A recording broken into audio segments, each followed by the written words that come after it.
I couldn't scream loud enough. There's nothing I could do to make it go away or to make them stop. I didn't. Are you okay talking about this? Can we take a break? Mia Khalifa. Mia Khalifa. Mia Khalifa. Mia Khalifa.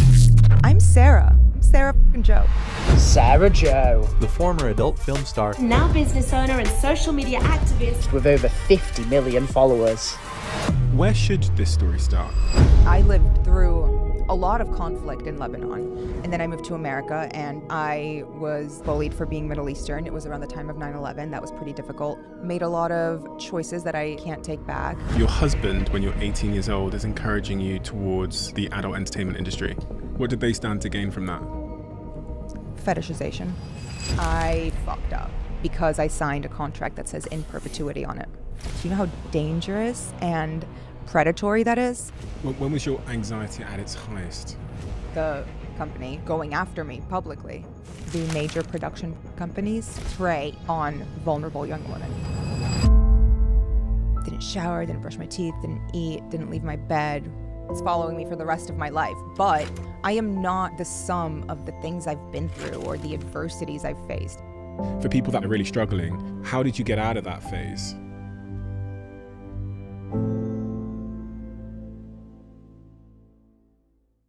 I have some breaking news. And no, this is an emergency. I've spent the last 2 years writing a book. And I've written 33 laws for business, marketing, and life that are derived from all of these conversations I've had here. I traveled the world to write this book. I interviewed some of the most incredible people.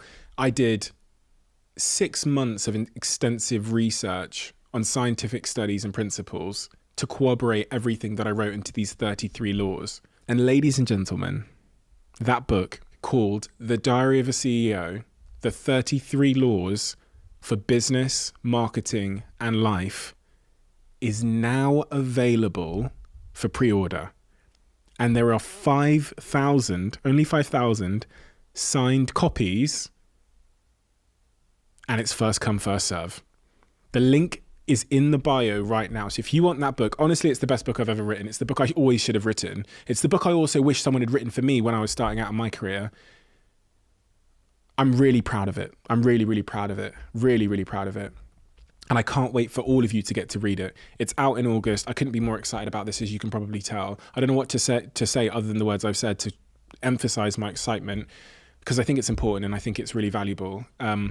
Link in the description.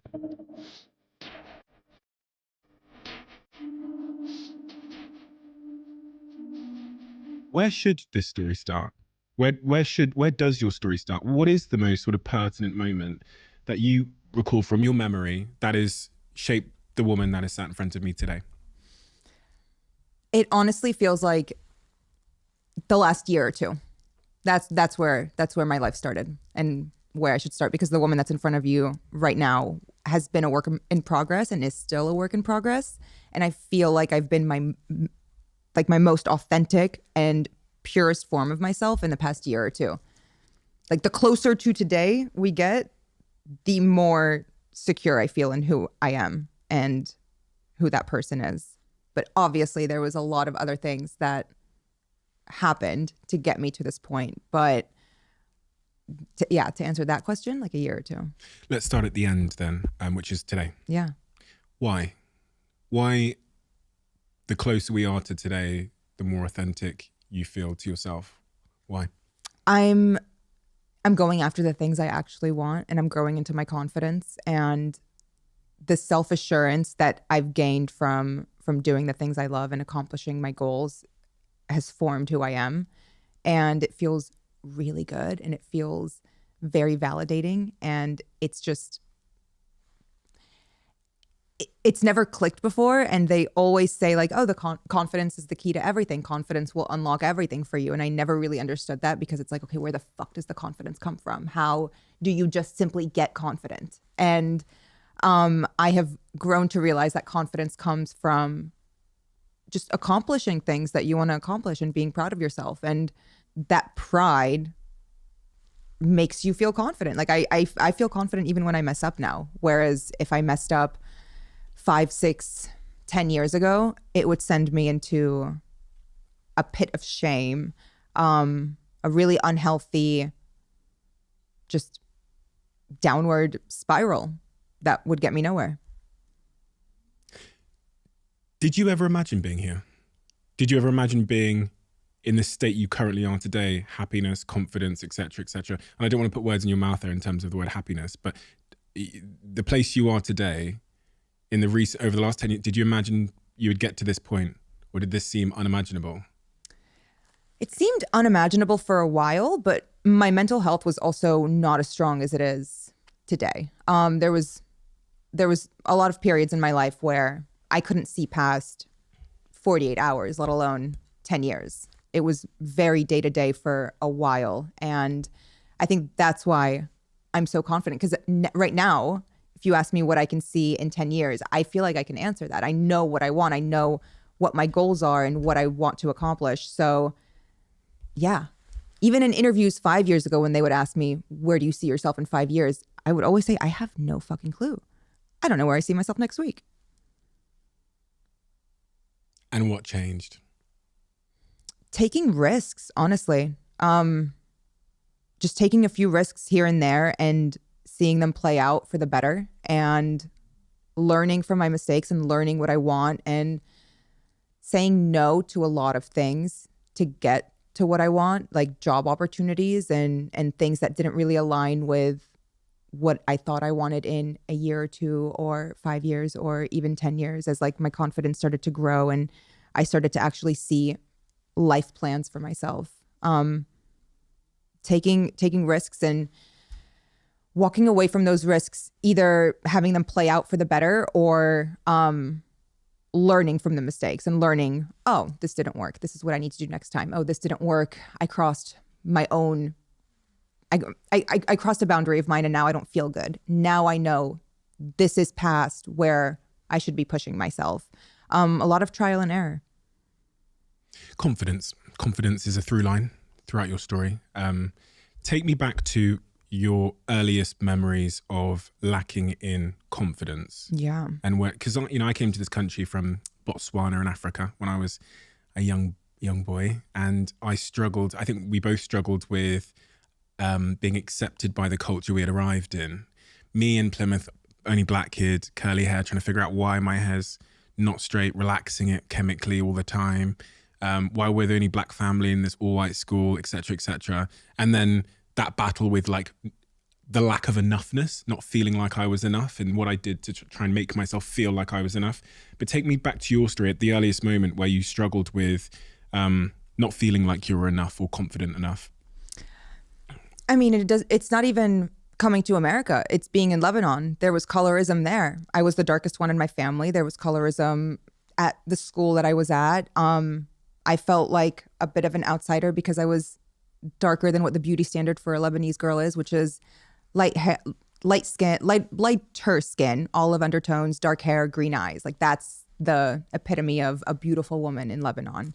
And then I moved to America, and that just it went to the extreme side of that. I was definitely one of the darkest kids. I was bullied for being Middle Eastern. It was around the time of 9/11. That was pretty difficult, especially since it was in Washington, D.C., and Washington, D.C. was heavily impacted by 9/11. The Pentagon was hit. New York is not that far from us. It's about 4 hours. Like, so many people in my school either had family and parents that worked at the Pentagon. It was a lot of bullying that then turned into internalized racism. And all I wanted to do from then forward, like you said, you wanted to relax your hair. You wanted to assimilate and fit in. I also wanted the same thing. And I just held that in, and it turned into internalized racism. How did that go? Because I often reflect, and I think it's taken me time to look back in hindsight and realize what I was feeling, versus in the moment you're kind of just in a state of like defense. It's like, how do I get through today? How do I get these people to like me? Versus, and I look back and think, no man, you had so much shame. Like you were carrying around shame and insecurity. How did that go at that time? So how old are you at this point? 7, 10, 11? 8, 9. 8, 9, okay.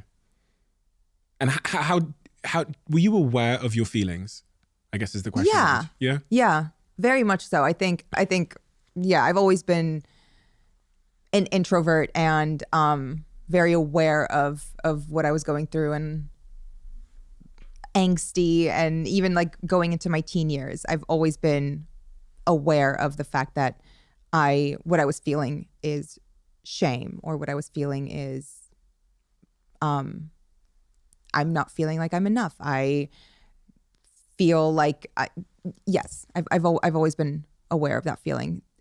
There was also confusion with it, but I think self-awareness has been prevalent the whole time.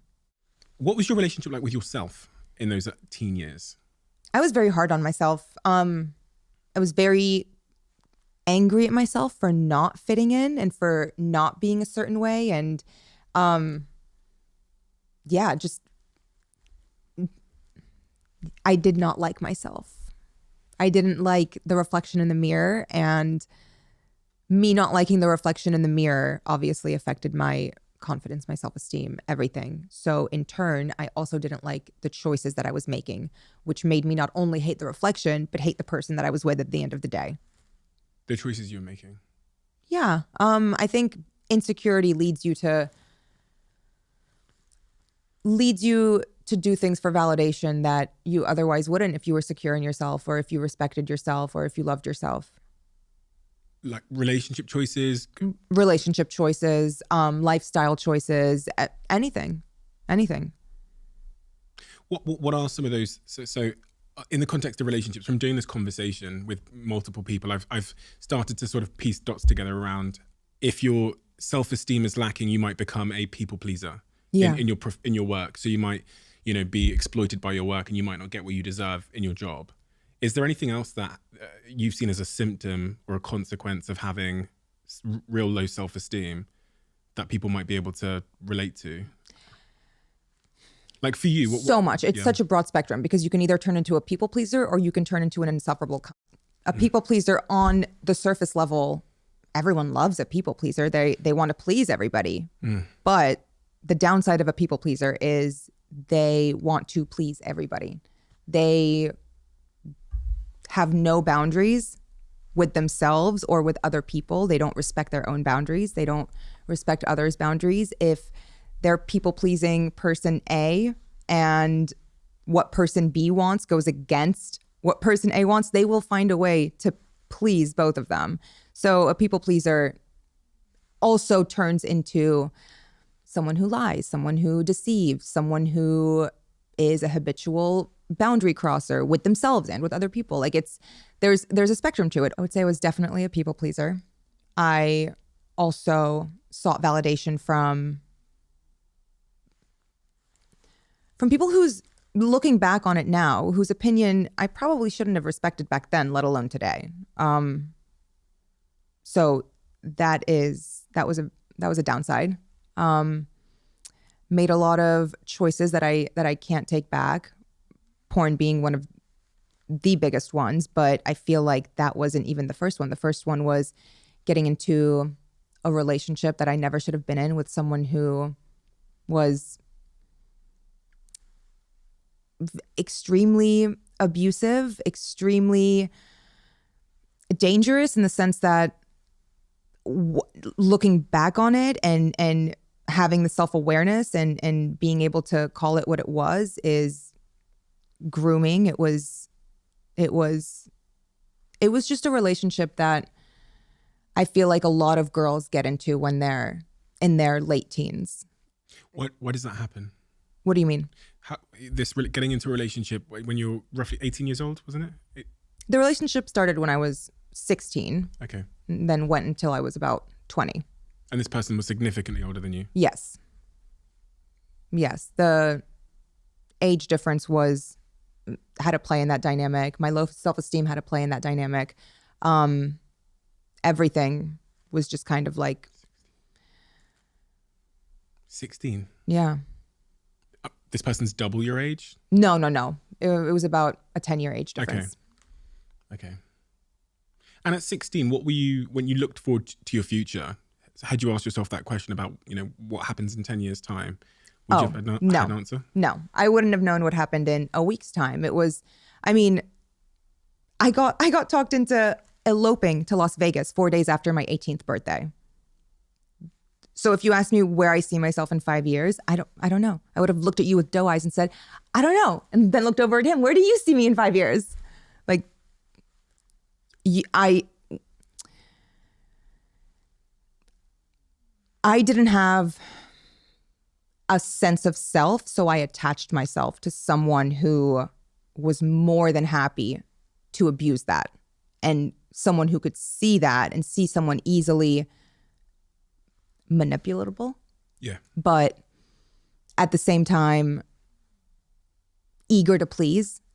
So, yeah, it was just the perfect storm. Perfect storm. Yeah. You got married at 18. Yeah. Even that is uncommon, to say the least. Yeah. Do not recommend it. So when you say that this person clearly took advantage of several things that were present in you, whether that was low self-esteem or, just general inexperience and naivety of being a young woman, which direction in life did they push you towards?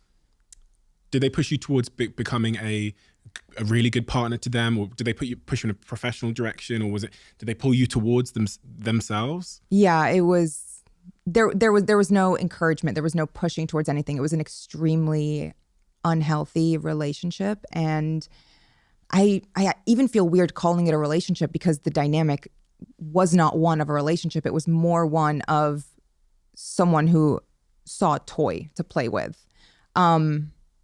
They were the industry they were in is probably not the one that you're thinking of. They were in the army.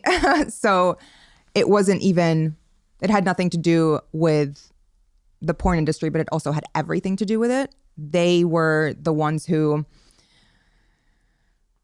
kind of put that whole world in front of me and encouraged it. And they encouraged it? Oh, very much so. Your husband? Yeah.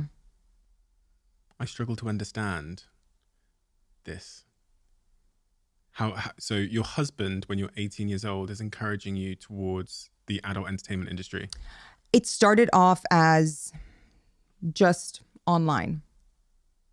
But then eventually, yeah, when I was asked to I was given a business card and told to think about it. I went home, I laughed it off, and the consensus was, you should do it. I think it would be great. That's what I mean. Okay, so you're I read this story. You were out at lunch somewhere. A guy walks up to you when you're how old? 20. And gives you a business card and says, if you ever want to consider getting into the adult entertainment industry, here's my number. You take that home. I was wondering this when I read about that part of your story. What happened post that business card? Because I was thinking, well, she was married, so I've got a partner. My girlfriend comes home and says, a man's come up to me in the street and given me a card and made me an offer like that. I'm going to be honest, my natural disposition would be to fucking burn the card. Yeah. Well, they were also unhealthy, had mental health issues that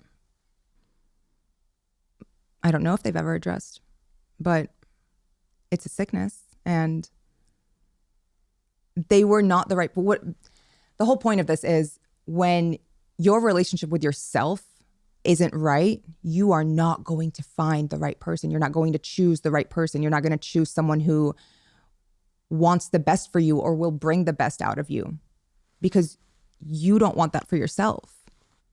What were they getting out of it? You doing that, you accepting the invitation from that business card? What did they stand to gain from that? Fetishization. Really? That was it? Yeah.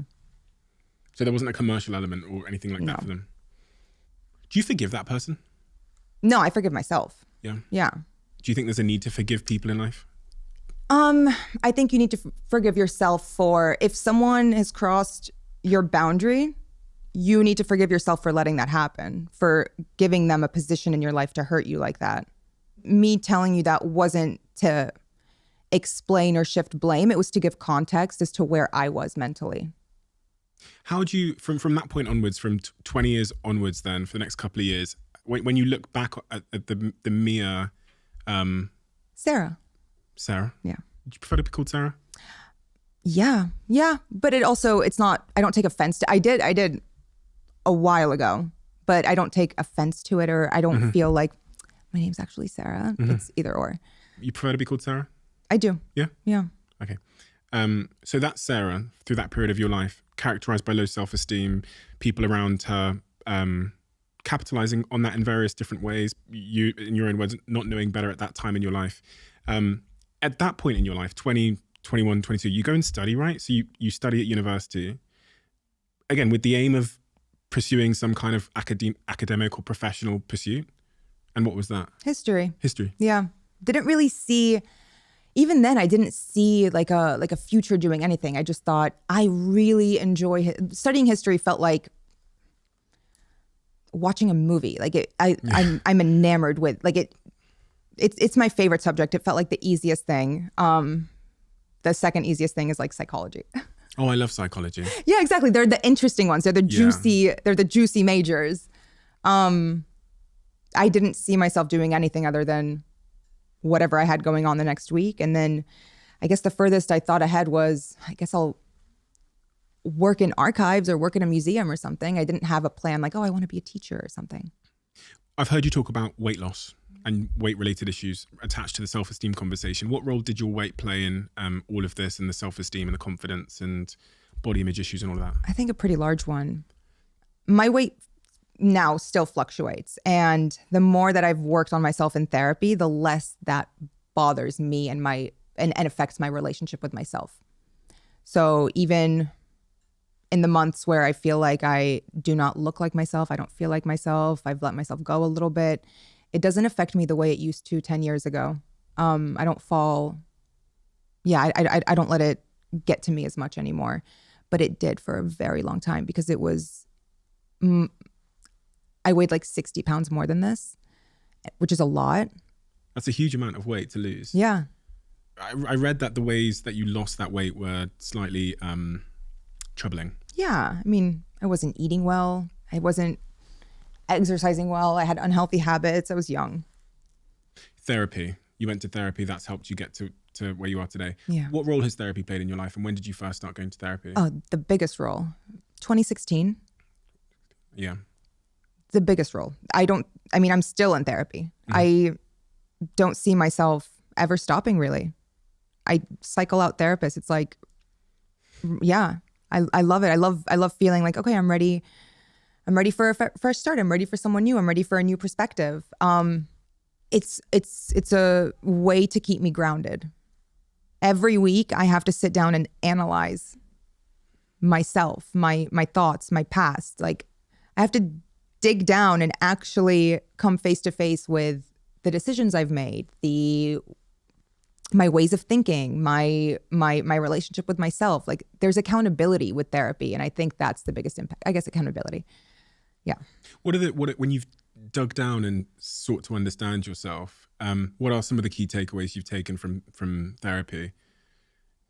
So when I think about that question, if I was to be on the receiving end of it, one of the first things that comes to mind is actually my ongoing evolution of understanding why I was so avoidant in relationships, like always running away from any woman. Even if I pursued her and then she turned and said, okay, let's be boyfriend and girlfriend, I would just bounce. And I had this sort of like toxic model of like what love was from my parents, but then also all the shame and insecurities. Like, I think I'm ambitious. No, I'm being dragged by this need to be enough, right? So those are kind of the two top line ideas that I took away from my experience with sort of introspection.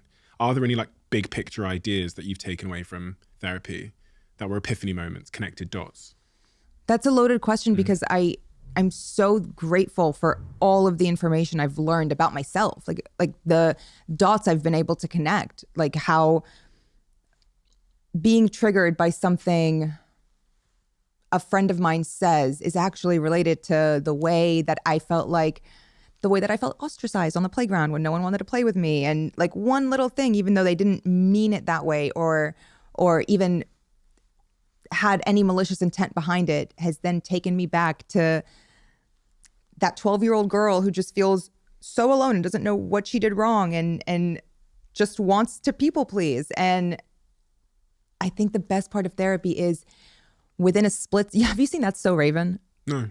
Oh, it's this show with Raven Simone on the Disney Channel when we were growing up, and she has these visions. She's a psychic, and she just like stares off into space, and then she zooms out, and then she zooms back in, and no time has gone. But she saw maybe a 30-minute vision play out. But she comes back, and it's been like a split second, and that's what therapy feels like. It takes me back, and I analyze that moment, and I understand that moment is not this moment. And my friend cares about me, and she's not actually trying to make me feel like no one wants to play with me on the playground just because she said you can come if you want, and not I want you to come. You know what I mean? I think that's the magic behind therapy. It gives you time traveling superpowers. Has it changed your perception of the period of your life where you enter the adult entertainment industry? Has it changed your perception? How you Yeah, absolutely. I spent so much time wondering, why did I do this? This is not me. I was in it for such a short amount of time. And the entire time I was doing it, I was also asking myself every day, why am I doing this? What is wrong with me? What is wrong with me? That's like the number one question. And I know what was wrong with me. I had low self-esteem. I had no boundaries with myself. I didn't respect myself. I didn't like myself. So many things were wrong with me. And all of these things anyone can work on. It's hard. It is hard though. It's hard. Once you become self-aware, there's no going back. I think I cried more in the first 2 years of being in therapy than I ever did going through anything I did in my life. In my adolescence, in my early teens, and anything. This is why a lot of people don't go to therapy. It's hard. It's hard. That self-awareness is like, I mean,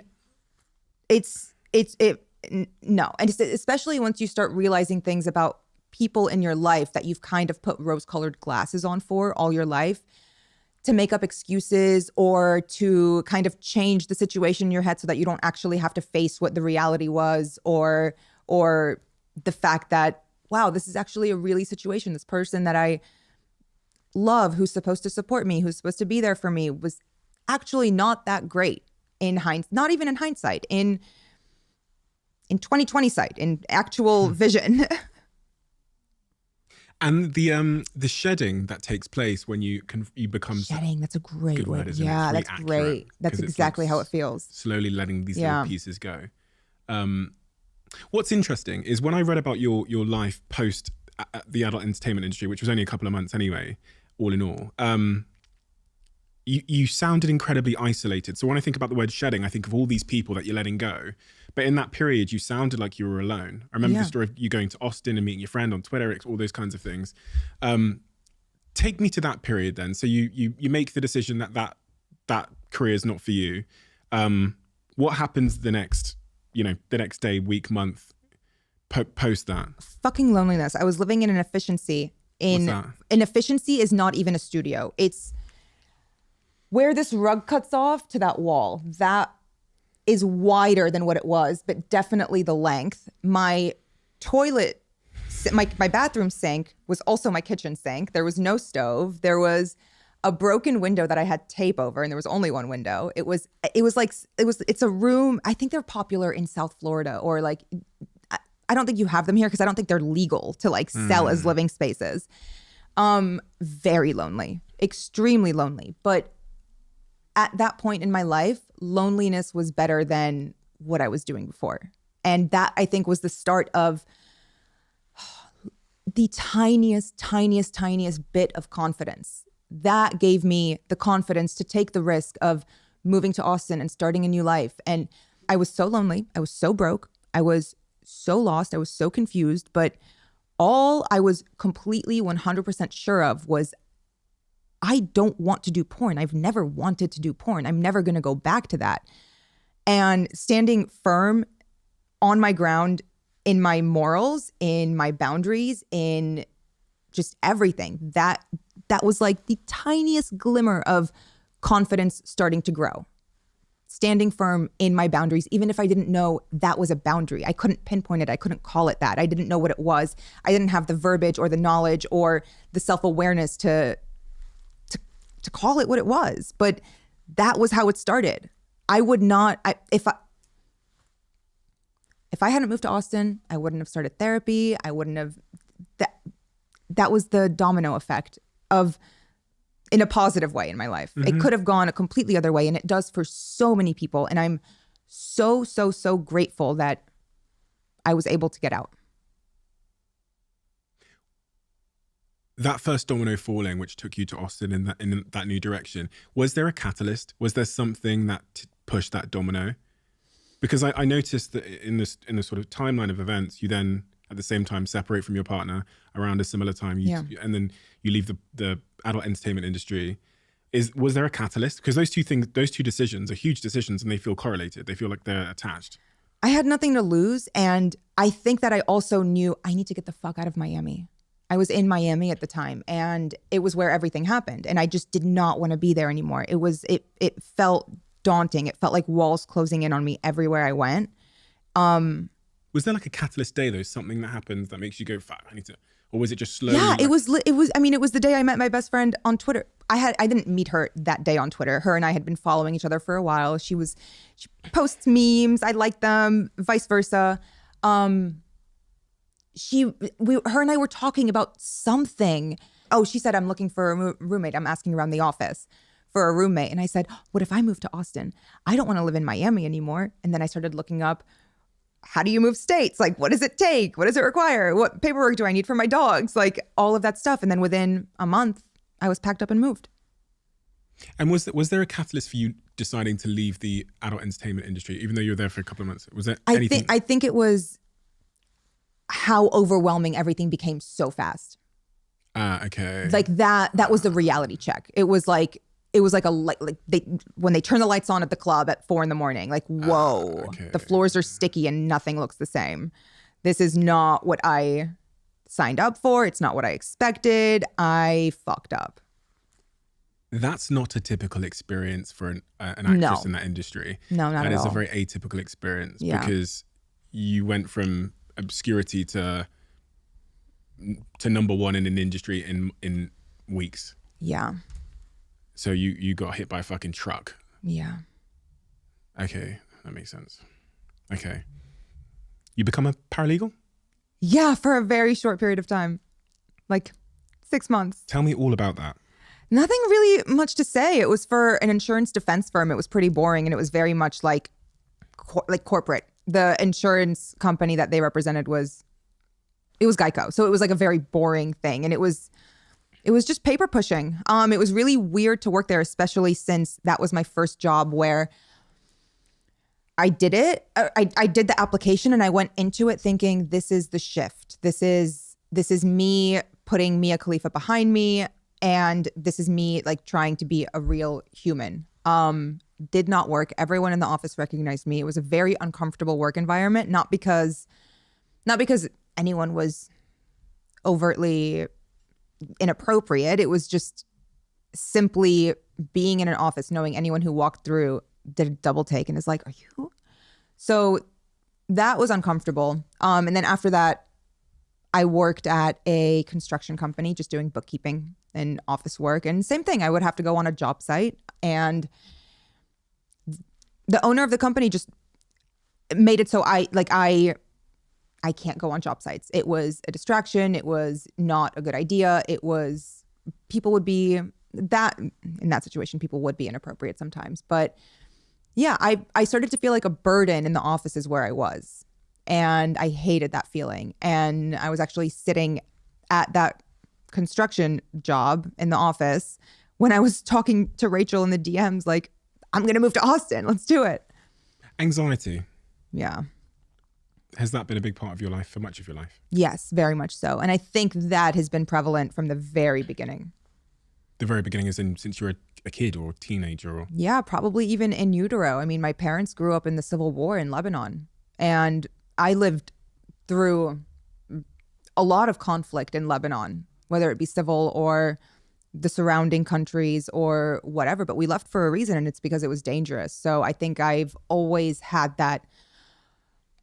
Like, I jump when I hear a noise. I jump when someone who's been in the room for 4 hours with me speaks, even though they haven't because they haven't spoken in 10 minutes. Like, I get scared. Like, I'm a jumpy person, probably because of that. When was your anxiety at its highest? 2019, 2020. Okay.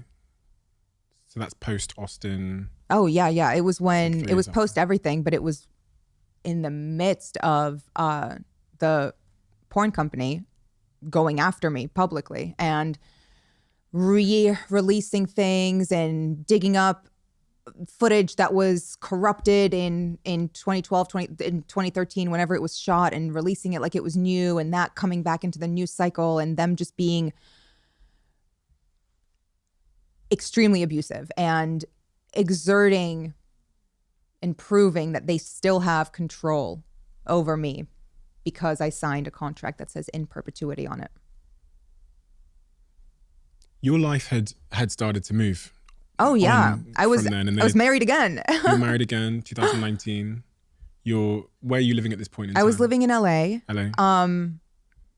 Yeah, I was living in LA. I was doing my own thing. I was starting to figure out what it was I wanted to do and where I want. Like things were really good that year. It was the year I had that little cameo in that incredible show Rami. That was a huge moment for me, and I'm so grateful for that moment. And I'm so upset that that moment was kind of overshadowed by all of the negativity that came from the porn company in the subsequent months. The porn company coming after you and attacking you. Not something you would expect from a company. A billion-dollar company at Yeah. that. Yeah, Yeah. it goes to show you how petty and personal it is, because the people who are behind it aren't exactly the CEOs. It's the board pseudo producers who don't like that I'm out here talking about my experience. It's very much individuals, not the company, but these individuals do have the power to speak on the company's behalf. What are they threatened by? I think they're threatened by, like you said earlier, most people in my position aren't in my position because this is the outcome that the girls want who enter the industry. Most of them who entered the commercial porn industry, or the mainstream porn industry. They want the fame, they want the infamy, they want all of that. And I think for the first time, these individuals are experiencing someone who is fully aware of what was happening and is fully aware of what is and isn't ethical, and has the platform and the resources to speak on all of those things. What is your opinion of the industry now? I have a very unfavorable opinion on it, but I do think that there are ethical and unethical ways that you can support sex workers and consume porn.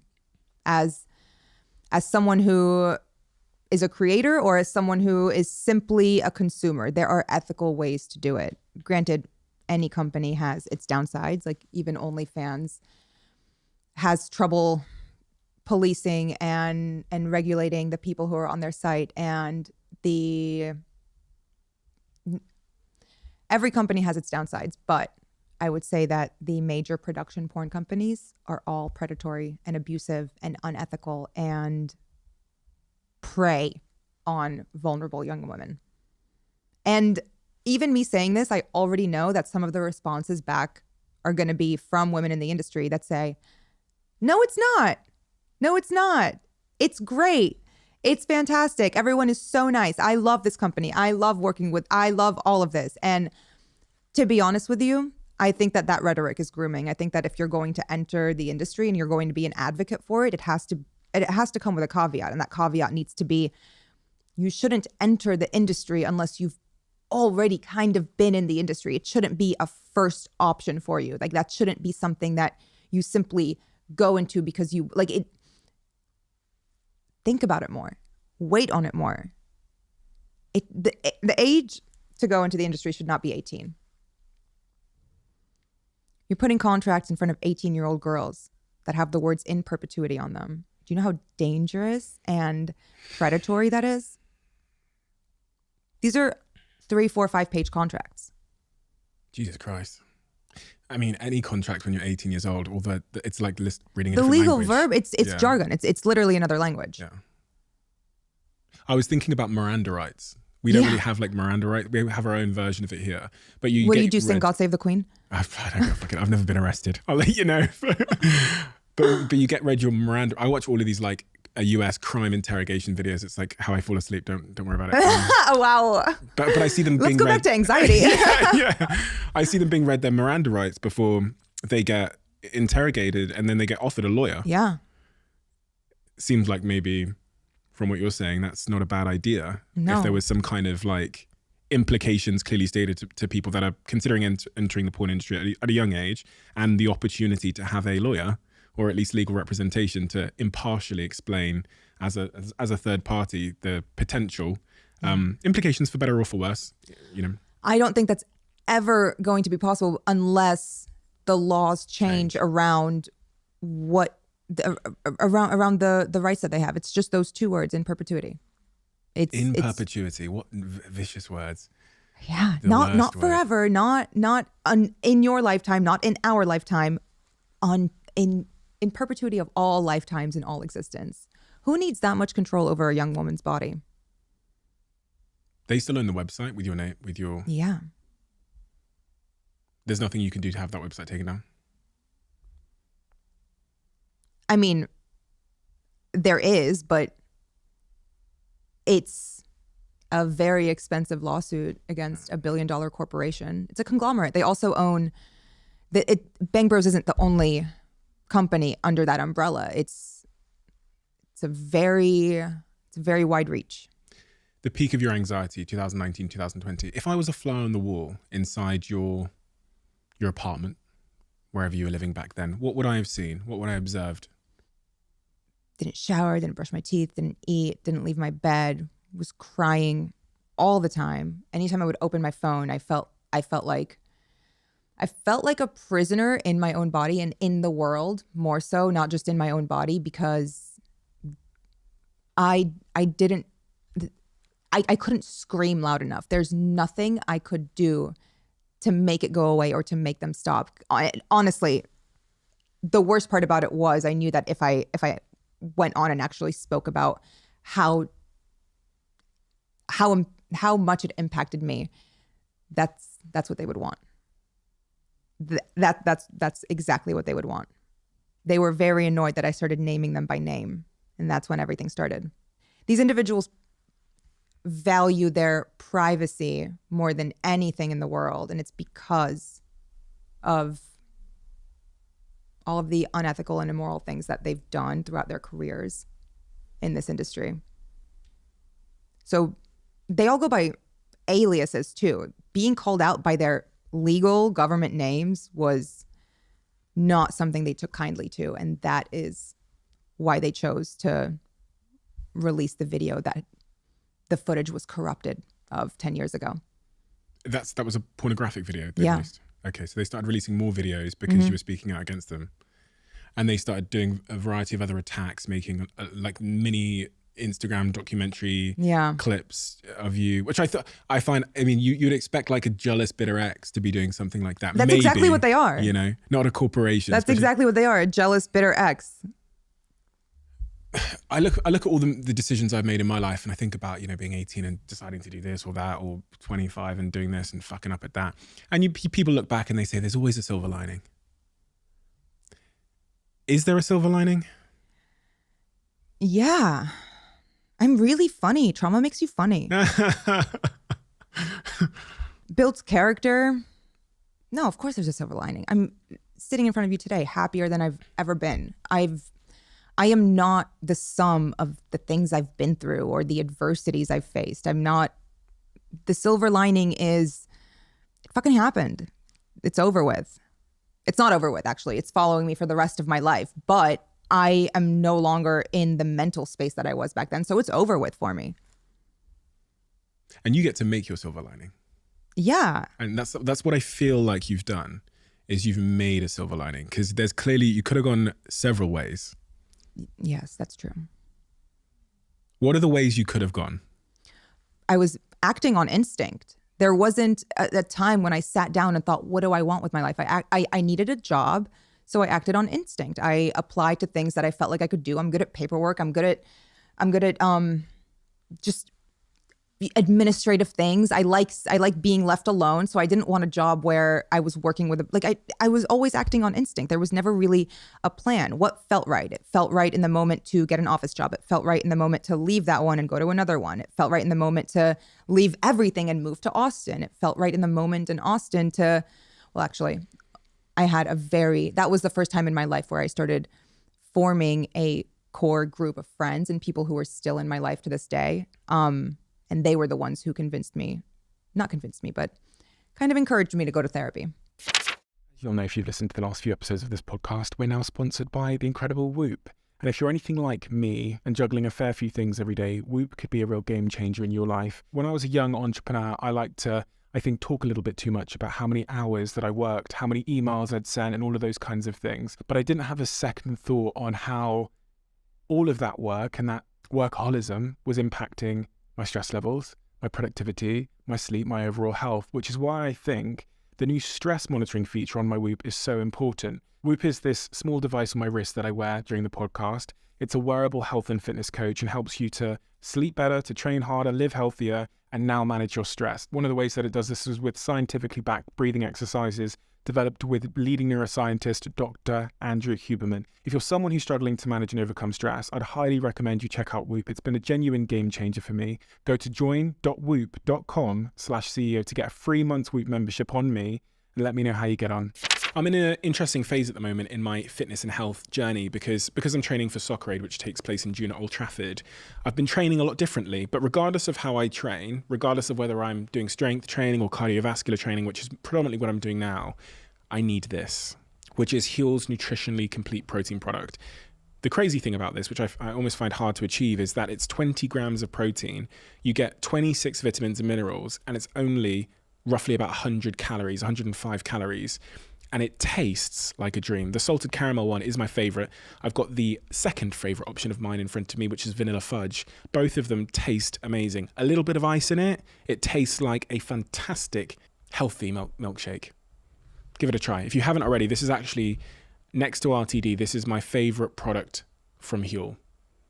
It's the product that I use the most from Huel. Try it. Love it. #1 protein powder. Depression, another word. Different to anxiety in many respects. Yeah. People often characterize it with like thoughts of the past, and they think of anxiety as worries of the future. Depression's another word that I read a few times throughout your story. Again, is that something that's kind of been with you throughout life, or was that post moving to Miami? It was really that 2019, 2020. Oh, really? Yeah.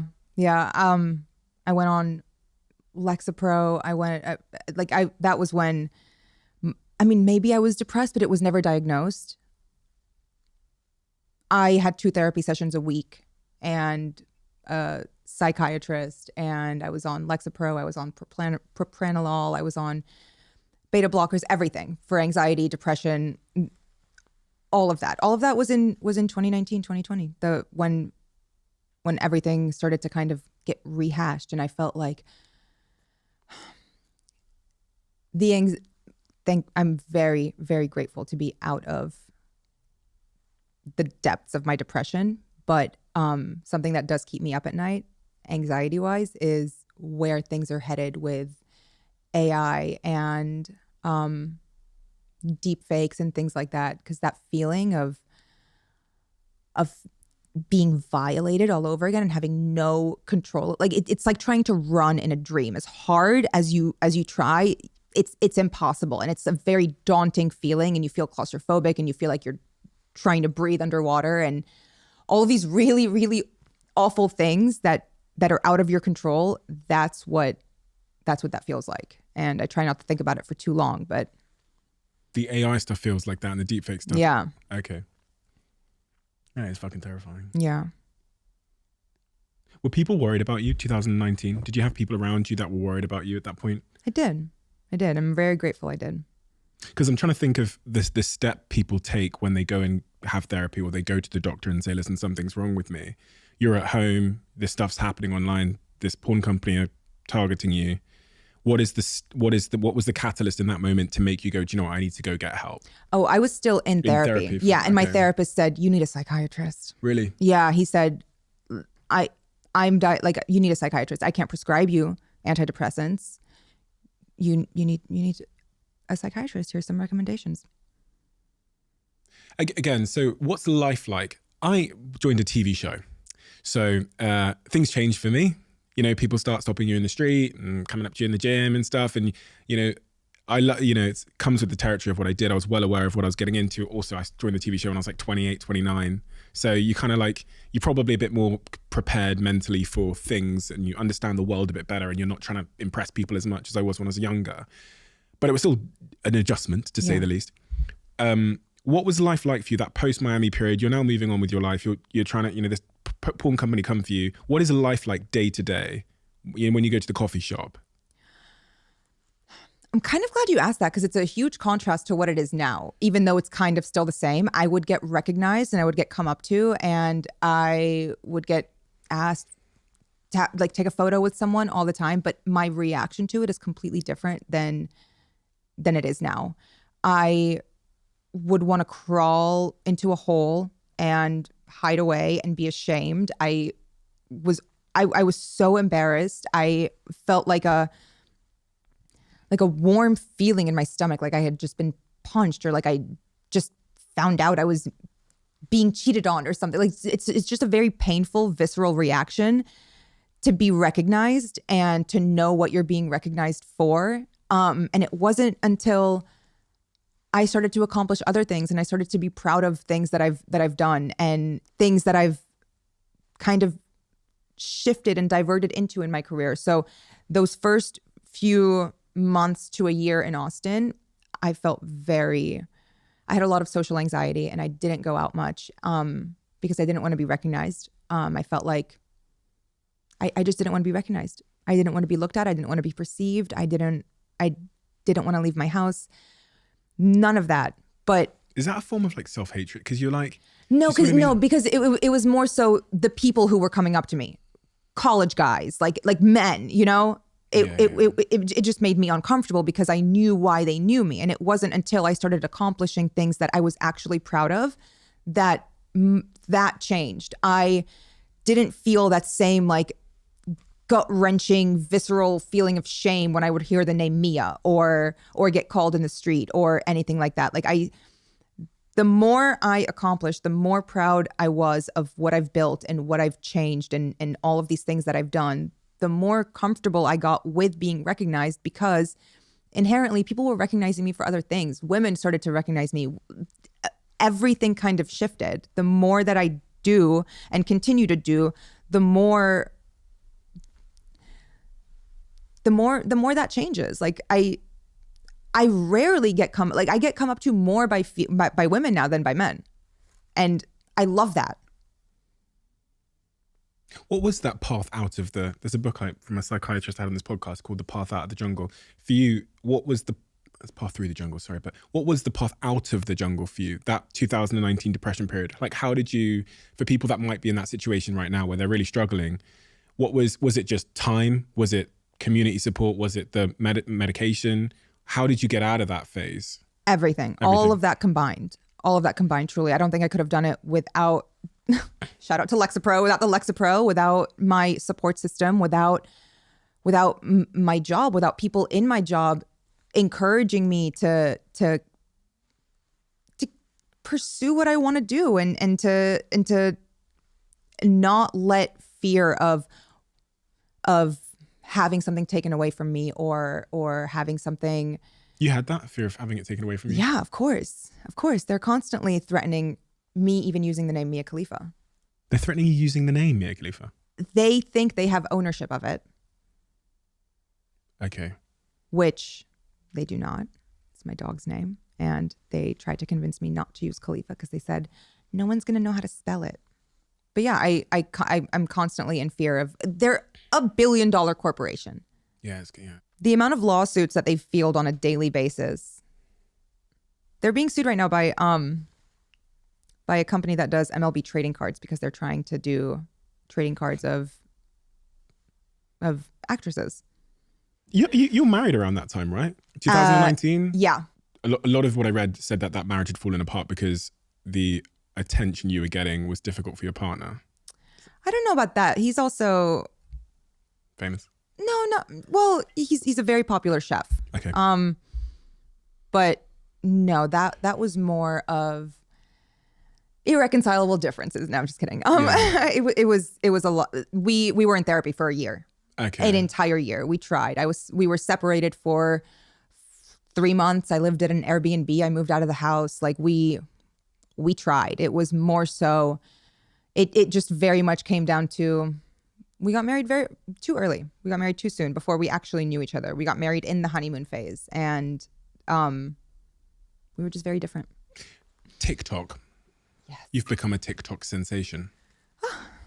I don't like to spend too much time on TikTok because, you know, I'll end up not doing anything with my life. I spend too long on there because it's really addictive. But I went through your TikToks. You're a comedian. Oh my God, it's the trauma. No, but you're incredibly successful on TikTok. I think that TikTok is my favorite app, and I think that I'm very lucky that TikTok is just it's where I spend the most time. I kind of just get it. I get it. It was very easy for me. I love TikTok, so suits your personality. Yeah. You've cultivated a group of people there, a huge group of people, almost like 30 million people or something crazy, who love that side of Sarah. Yeah, the women on my TikTok are amazing. I'm very, very grateful for the community of women that I found on there. A second ago, you said about 10 years' time, plans for 10 years' time. You said now you have an answer. What is the answer? The answer is 2-car garage, decent backyard, 3 very successful, still operating companies that I'm very heavily involved in still. I don't plan on retiring anytime soon. And hopefully a kid on the way. Ooh. In order to have a kid. Now, there's a couple of routes to having a kid. That's not true. In order to have a kid, you can adopt one, you can steal one, or you can have your own. All of these paths. I mean, I'm sure there might be a fourth path that I'm not thinking Yeah, I about, wouldn't mind stealing a 4-year-old, someone who's already like into cartoons and stuff. So maybe that's the route I go for. Are you in a relationship now? No. You're single? Yes. How are you finding that? I talk a lot about my guests about relationships and how dating in the modern world is really, really tough. It is tough. It sucks, especially for a certain generation that I think got caught between like the digital world and like the analog world. Yeah. Do you find it tough? Obviously, people know who you are. You're famous. You're super famous. You've got like 60 million followers plus. Do you find it tough to date? Very, very. But I'm also not trying. I've been a serial monogamist for a while. I got out of a long-ish term relationship a few months ago. But yeah, it's difficult. It's difficult, but I also haven't tried. But I don't know what I'm expecting. I haven't gone into the dating world in maybe 6 years. I've been in long-term relationships. What would make a great partner for Sarah? What would they have to have? What would be the jigsaw shape? Emotional intelligence and a good relationship with their therapist and with therapy in general. Someone who's constantly working on themselves and is self-aware and understands the ebbs and flows of life and emotions and how it's not always going to be even keel, how it'll oscillate, but oscillate doesn't necessarily mean go from good to toxic. It means go from good to needing a little more support than you normally have. Men are not necessarily the best at emotional intelligence, but I think I'm not ruling out women. Yeah, good. And business. 3 businesses. The jewelry brand. Can you tell me all about your jewelry brand and the inspiration for that and your vision for that? I'm really, really excited to launch it. It's called Shaitan. The inspiration is every woman who I've ever admired, every Arab girl who chooses yellow gold over white gold, just women in general, huge inspiration behind it. It's body jewelry for the most part, but it's also lifestyle. It will launch imminently. And yeah. Why did you choose jewelry? Because I love it. I was custom making the things that I wanted that I couldn't find easily. Hand lariats and foot lariats and belly chains and bra chains and like all of this stuff was extremely hard to find. So I was custom making it and paying a lot for it. So I'm very excited to put out something that is extremely delicate and precious and beautiful, but also affordable. You know, when you think about like the ingredients list of your own happiness right now in your life, what is on that list of ingredients? What are the like factors that need to be present for you to feel like stable and full? I would say 70% alone time. Interesting. 20% time surrounded by people who energize and recharge me. And 10%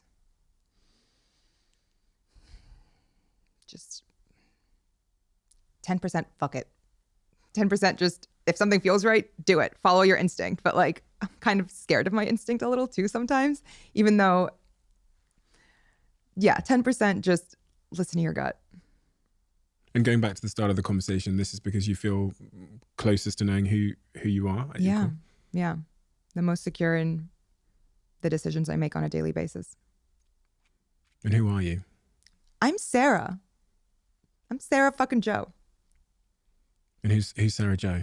Sarah is unapologetic and not fearless, pretty fearful, but I think that's a good thing. Cautious and secure. Okay, so unapologetic. And then the second one was not fearless, pretty fearful. Yeah, but in a good way. Cautious. Cautious, okay. Yeah. The unapologetic part. I get that. I sense that from you. Where did that come from? Rihanna. Rihanna. No, really, that came from Rihanna. Oh, absolutely. Yeah. She has a whole album called Unapologetic, and that is what I base my personality off of. Why? What do you mean why? Why did you choose to bake? There's so many different albums Rihanna's made.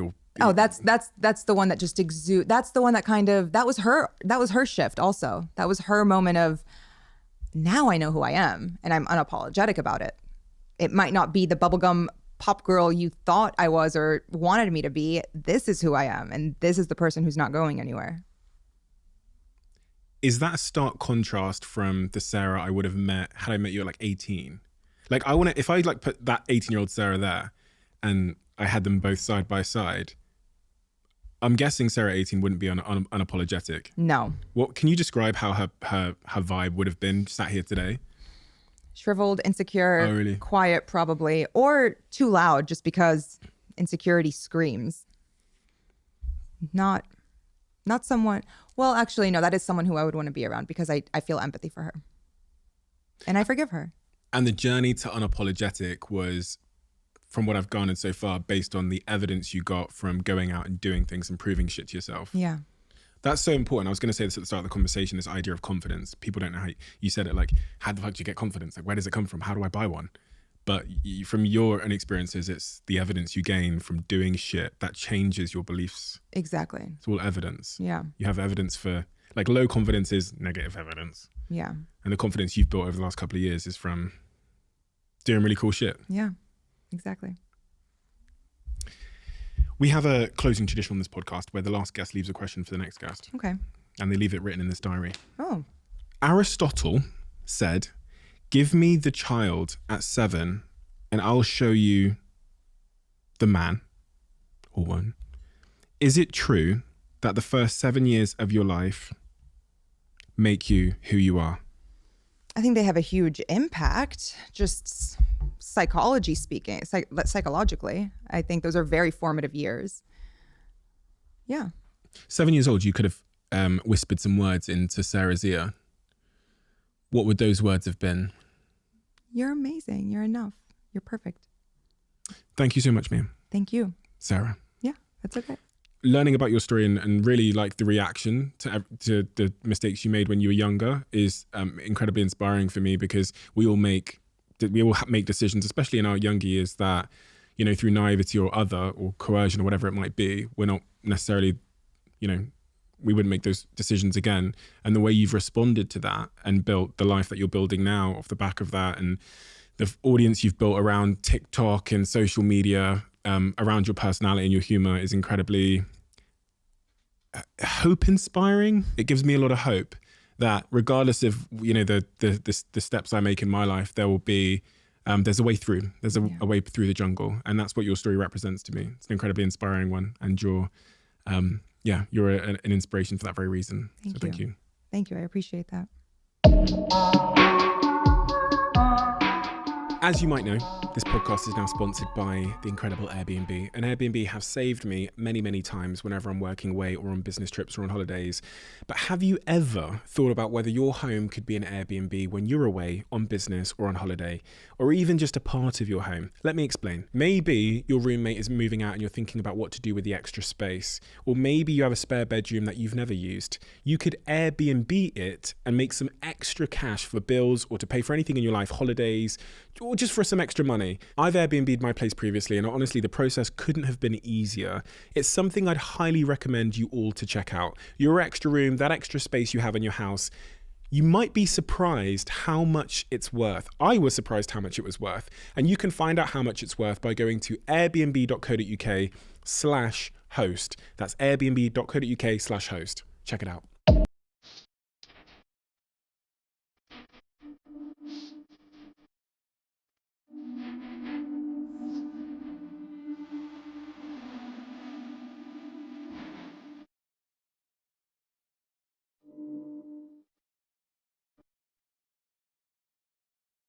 You got to the end of this podcast. Whenever someone gets to the end of this podcast, I feel like I owe them a greater debt of gratitude, because that means you listened to the whole thing. And hopefully that suggests that you enjoyed it. If you are at the end and you enjoyed this podcast, could you do me a little bit of a favor and hit that subscribe button? That's one of the clearest indicators we have that this episode was a good episode. And we look at that on all of the episodes to see which episodes generated the most subscribers. Thank you so much, and I'll see you again next time.